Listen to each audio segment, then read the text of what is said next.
你知道皇帝不在的时候，后宫嫔妃都在干啥吗？不管是哪个朝代，后宫都是以皇帝为中心，紫禁城为半径画出的圆形。在《如懿传》和《甄嬛传》当中，我们经常可以看到妃子们日盼夜盼，就是在等着皇帝的到来。虽然是这么说，但时时刻刻枯坐着也太无聊了。妃子们总要开展一下娱乐活动吧？那皇帝不在的时候，他们都在干什么呢？宜修作为一个得不到爱情，于是就专心搞事业的女强人，每天除了给后宫妃子们开大会之外，就是召集打胎小分队的人开小会，整天商量着怎么害孩子们和怎么害甄嬛。闲暇之时呢，宜修就会在自己的宫里练书法，不停的练书法。练书法累了的时候呢，就坐在一边看看书。有空的时候呢，还会喊上后宫嫔妃们一起赏花听戏什么的。这么看来，宜修也算是后宫大型活动的策划呀。同为一国之母，隔壁《如懿传》的兰华和宜修就不一样了。她闲暇之时不怎么练字儿，最喜欢干的呀就是吃斋念佛。最重要的事情呢，就是把齐太医叫过来，看看自己到底啥时候能怀孕。扎龙不在身边的时候，她就想着办法探知人家的心意。有了孩子之后呢，就天天陪读。这一系列虎妈手段下去，硬生生的把自己孩子给逼出病来。从此呢，也就由陪读变成了陪床照顾。她和宜修也就每天开完大会开小会，这一点很相像。不得不说呀，兰华的这个日常行程跟宜修比，可真是太枯燥了。就连隔壁一直想怀孩子的华妃，日常都比兰华要丰富。平时华妃在自己宫里就是各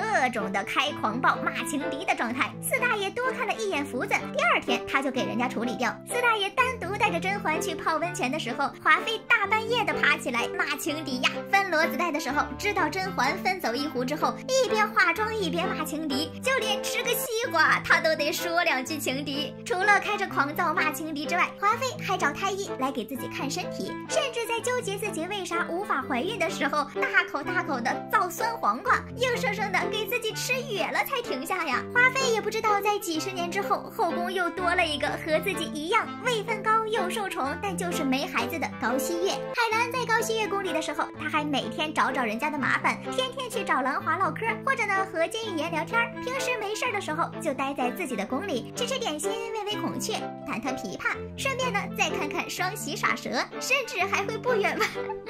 他也太闲了吧，甚至还会不远万里的走到如懿宫门口看笑话。开始想要孩子的时候呢，也喝过黑乎乎的汤药。小琵琶精进宫之后，高熹月就天天和人家互怼，在御花园里吵架，在大街上互怼，而且每次还都能被气到。要我说呀，前4位妃子的日常活动都不如人家这一个人丰富多彩。后宫日常生活最丰富多彩的人会是何方高手？要说后宫生活最丰富的人，那必须得是甄嬛呀。虽然她要忙着陪伴四大爷，但人家的日常行程比谁都要多。四大爷不在身边的时候，甄嬛会去和安小鸟说话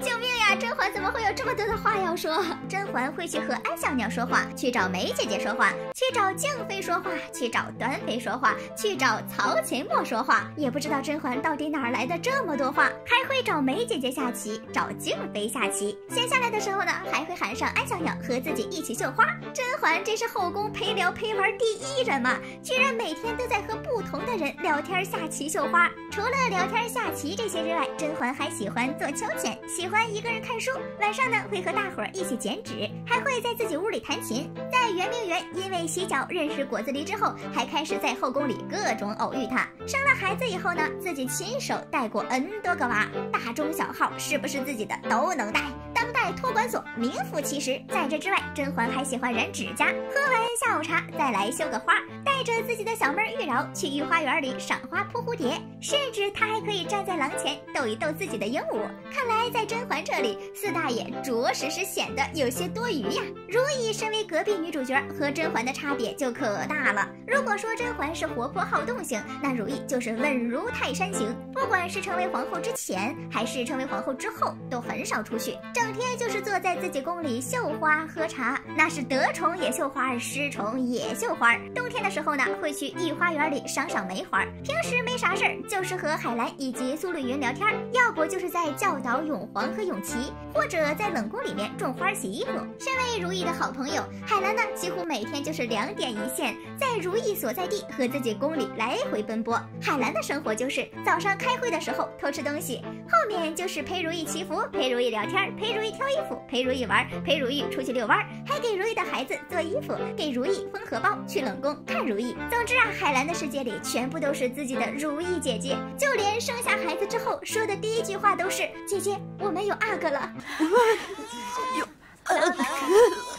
对此我只能说，扎龙的出现纯属意外呀。永琪也是意外，同为女主好朋友的梅姐姐也是对自己的闺蜜非常好，但她不是海兰这样完全变成了脑残粉的样子呀。梅姐姐刚进宫的日常就是在宫里赏赏菊花，正事儿呢就是去学习一下管理后宫，无聊了就去找自己的闺蜜甄嬛玩，在被四大爷冤枉之后，就是每天准时准点的到太后的宫里报道，在照顾太后之余，还能顺便偶遇一下温实初。回到自己宫里之后呢，再喊温实初来给自己切个拜，晚上还能和安小鸟一起绣绣花。后宫嫔妃的生活日常差距也太大了吧。你知道多才多艺的安小鸟平时在干什么吗？可不怪人家会得多哦，人家安小鸟的日常那可是没闲着的，最大的娱乐活动应该就是绣花，平时呢还喜欢再挑个香，剩下其他的时间，安小鸟并没有拿来补习自己的文化水平，人家呢在非常认真的扎小人儿，并且还和自己的丫鬟宝娟组成了后宫巫蛊小分队。奴婢听说香灰拌了马尿，撒在墙根底下就能让那个人倒霉，奴婢实在是看不过去才这么做的。